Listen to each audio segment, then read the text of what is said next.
you trust more, the Milwaukee Bucks or the Boston Celtics? Because both could be trick-offs right here. Yeah. Neither of them, but if you put a gun in my head and ask me to pick, I guess I'll say the Celtics right now.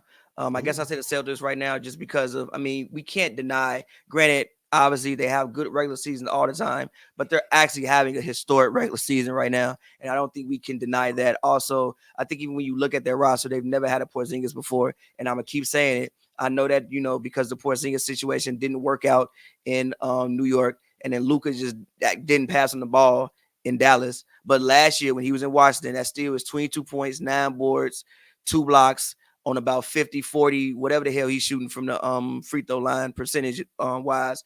Like that's still a very good component to your offense that you didn't have in previous years when it was so much Tatum drive, kick, step back, shoot, or Brown driving everybody and try to get a layup. Like you do have a guy who's 7'3" and can like get you some actual buckets and can also defend. You also have Drew Holiday. Derek White's playing the best basketball that he's ever played. Granted, you can move Horford to the bench now because I think, Horford, God bless his soul, but the man probably tired. He's been doing this since 2004, 2005 at this point. And with the way the Bucks are just looking, it just seems like time is running out. I think that this is going to be a Bucks team that might not even win 50 games. Like, granted, I do know the playoffs is a completely different season than the regular season, and you just have to focus on one team for 2 weeks straight.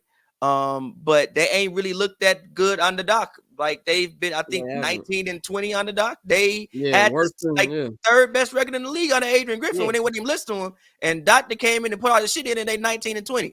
Now, granted, you hope Middleton can come back. I know Dane's been in and out the lineup. Even Giannis himself has been in and out the lineup. But that's kind of one of my issues is the fact that all of them have been in and out the lineup, and you make a coaching change. So now all y'all trying to figure it out at the same time, and we a week away, 2 weeks away from the playoffs, and they're still trying to figure things out. And we're still talking about, well, if they can do this, if they can do that, then maybe. I think Boston has a little bit more continuity. Again, I think that we always talk about players growing.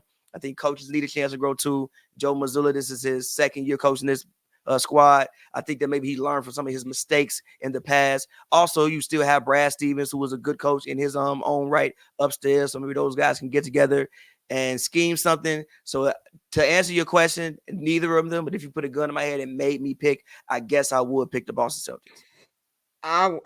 I'm with you. I don't trust either. I would still trust the Bucks more than the Celtics just because I trust Giannis more than Jason Tatum and Jaylen Brown. Has nothing to do with the roster. Like I've said about not Tibbs, but Doc Rivers for years. Like I've never seen a nigga get put into the Hall of Fame over one championship more in my life. And we saw that team wasn't the same when Tibbs left as defensive coordinator / assistant head coach. But it's to me where like the pressure definitely is on Boston because if Boston don't win this year, when you gonna do it? Like I understand everybody saying Tatum's 25, Tatum this, yeah, but these niggas have been in the Eastern Confernce Finals, if not every year, every other year since 2018. So eventually, it's like you gotta shit to get off the pot. Like that's really what it is right now with them. But I don't know who's coming out of these. And for all the reasons you just named about, I think that the Celtics will have the easier run to the NBA Finals because they're going to be playing, the winner of the 9-10 game essentially will be the 8th seed.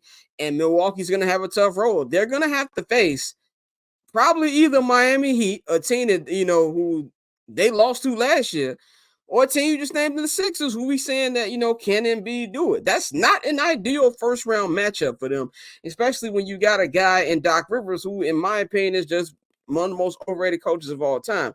So I don't trust either, but if I had to, I would go with the Milwaukee Bucks. Then paper on these player haters, old news, money on the other line, so I'm not gonna hold you. Money on the other line, so I'm not gonna